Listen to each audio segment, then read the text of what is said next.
Hello बच्चों, कैसे हैं आप। उम्मीद है सभी बच्चे घर पर होंगे और सुरक्षित होंगे। बच्चों, आज हम एक इम्पॉर्टेंट सूत्र दर्पण सूत्र के बारे में जानेंगे। याद कीजिए, हमने पिछली क्लास में क्या पढ़ा था। हमने पिछली क्लास में जाना था साइन कन्वेंशन के बारे में, चिन्ह परिपाटी के बारे में, जहां आपने धन और ऋण के चिन्ह का यूज करना सीखा था और आपने जाना था किस प्रकार से हम पोल से दूरियां नापते हैं। और इससे पहले हमने रे डायग्राम बनाना भी सीख लिया। लेकिन मैं अगर आपको एक क्वेश्चन दूं और आपसे कहूं कि एक 3 सेंटीमीटर हाइट का कोई ऑब्जेक्ट, माना इसकी ऊंचाई 3 सेंटीमीटर है, 3 सेंटीमीटर हाइट का कोई ऑब्जेक्ट पोल से रखा है, माना ये डिस्टेंस है 30 सेंटीमीटर। कितनी दूरी है यहां से? 30 सेंटीमीटर की ये दूरी है। और माना ये जो पोल से लेकर के फोकस तक की इसकी दूरी है, या इसकी फोकस दूरी जो है वो है 20 सेंटीमीटर की, इस अवतल दर्पण की। और अब मैं आपसे कहूं, बताओ बच्चों कि इसका प्रतिबिंब कितनी दूरी पर बनेगा और उसकी ऊंचाई क्या होगी। तो क्या आप कर सकते हैं उसको मैथमेटिकली सॉल्व?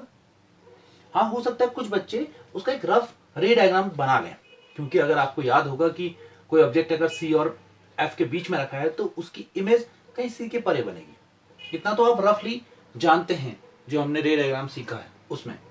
लेकिन अगर मैं कहूं एग्जैक्ट दूरी क्या होगी पोल से, उस इमेज की एग्जैक्ट डिस्टेंस क्या होगी, या उस इमेज की एग्जैक्ट हाइट क्या होगी, तो शायद फिर आप लोग नहीं बता पाएंगे। तो उसको जानने और सीखने के लिए हमें यूज करना होता है मिरर फॉर्मूला या फिर दर्पण सूत्र। तो समझते हैं कि दर्पण सूत्र क्या है। देखिए, साइन कन्वेंशन में आपने इसके आगे चिन्ह लगाना सीखा था। आज हम कुछ और दर्पण सूत्र के लिए किन संकेतों का यूज करते हैं उसके बारे में जानेंगे। तो देखिए, इसी क्वेश्चन से समझते हैं हम। आपको सबसे पहले दी गई है एक दूरी पोल से लेकर के इस ऑब्जेक्ट तक की दूरी। तो हम लिख लेते हैं यहां कि ध्रुव से लेकर के बिंब तक की दूरी, या हम लिख दें दर्पण से,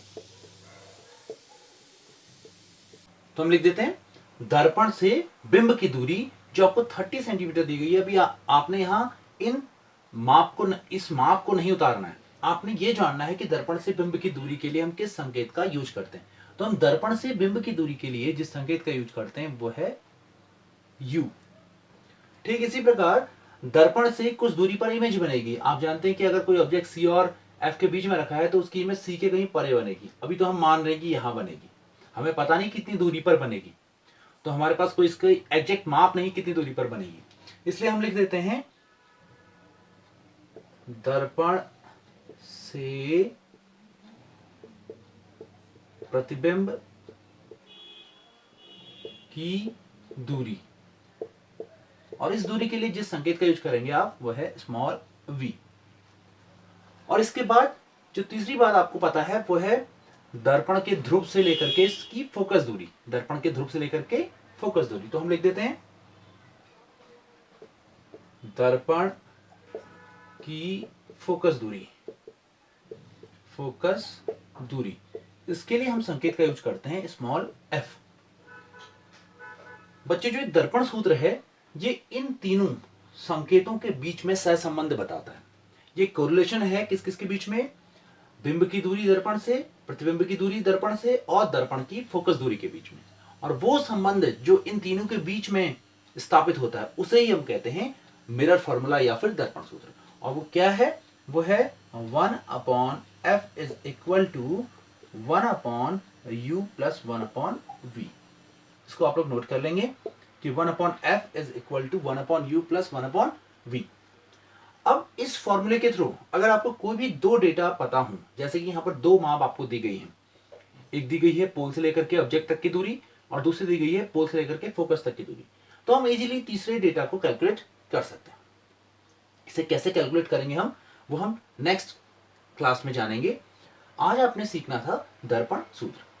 अब देखिए, दर्पण सूत्र के साथ साथ एक और इंपॉर्टेंट फॉर्मूला होता है जिसको हम कहते हैं लीनियर मैग्निफिकेशन का फॉर्मूला या फिर रेखीय आवर्धन का सूत्र। रेखीय आवर्धन क्या है? देखिए, इस क्वेश्चन में आपको इस ऑब्जेक्ट की हाइट भी दी गई है। और आपसे कहा गया था कि इसकी जो इमेज बनेगी उसकी हाइट बताइए आप। तब ये जो संबंध है किसके किसके बीच में, ऑब्जेक्ट की साइज और इमेज की साइज के बीच में जो सहसंबंध है, इसे कहते हैं हम रेखीय आवर्धन, या फिर आवर्धन आप सिंपल भाषा में भी कह सकते हैं कि इसे हम कहते हैं आवर्धन। कितना बड़ा या छोटा कोई ऑब्जेक्ट बनेगा, ऑब्जेक्ट की इमेज बनेगी। इसके लिए हमें सबसे पहले जानना होगा कि हम जो ऑब्जेक्ट हमें दिया गया है उसकी ऊंचाई के लिए हम किस संकेत का यूज करें। जैसे मिरर फॉर्मूले के लिए आपने संकेत का यूज करा, ठीक इसी प्रकार हम जब मैग्निफिकेशन का फॉर्मूला लगाएंगे तो उसके लिए भी संकेत का यूज करते हैं। तो हम लिख लेते हैं यहां, हमें जो बिंब दिया होगा उसकी ऊंचाई के लिए, बिंब की ऊंचाई के लिए हम संकेत का यूज करेंगे h, जबकि प्रतिबिंब की ऊंचाई के लिए हम संकेत यूज करेंगे h डैश। और आवर्धन जिसकी हम बात कर रहे हैं, मैग्निफिकेशन, आवर्धन के लिए हम संकेत का यूज करते हैं m। तब रेखीय आवर्धन का जो सूत्र है वो है m is equal to h dash over h is equal to minus v upon u। तो ये हो गया आवर्धन का सूत्र। आज जो आपने इंपॉर्टेंट दो सूत्र जाने, मिरर फॉर्मूला और लीनियर मैग्निफिकेशन का फॉर्मूला, ये आपने कैसे यूज करने हैं इसके बारे में हम नेक्स्ट क्लास में जानेंगे।